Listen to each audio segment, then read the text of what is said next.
পর্তুগালের জন্য কলম্বিয়া ম্যাচটা একটা নর্মাল ম্যাচ নয়, হয়তো এই একটা ম্যাচই ঠিক করে দেবে তাদের পুরো ওয়ার্ল্ড কাপ জার্নি। কারণ যদি পর্তুগাল কলম্বিয়ার কাছে হেরে যায় তাহলে গ্রুপে দ্বিতীয় হওয়ার সম্ভাবনা অনেক বেড়ে যাবে। আর তার মানে নকআউটের শুরু থেকেই অপেক্ষা করবে একের পর এক কঠিন প্রতিপক্ষ। হয়তো প্রথমে ইংল্যান্ড, তারপরে স্পেন, আর তারপরে নেদারল্যান্ডস, আর সেমিফাইনালে মাইটি ফ্রান্স।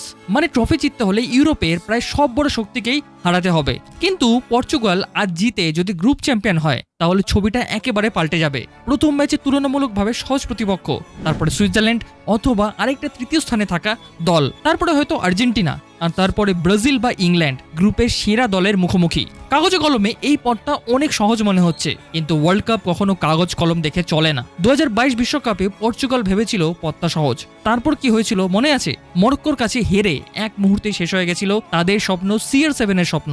তাই এবার হিসাবটা শুধু ব্র্যাকেটের নয়, হিসাবটা মোমেন্টামেরও। যে দল গ্রুপ পর্বটা আত্মবিশ্বাস নিয়ে শেষ করবে, নকআউটে তারাই সবচেয়ে বেশি বিপজ্জনক হয়ে উঠবে। তাই কলম্বিয়ার বিপক্ষে পর্তুগালের লক্ষ্য শুধু 3 পয়েন্ট নয়, লক্ষ্য নিজেদের ওয়ার্ল্ড কাপের গল্পটাকে আরো সুন্দর করে লেখা। কারণ ওয়ার্ল্ড কাপে অনেক সময় ট্রফি জেতে সবচেয়ে শক্তিশালী দল নয়, ট্রফি জেতে সেই দল যারা ঠিক সময়টায় নিজেদের সেরা ফুটবলটা খেলতে পারে।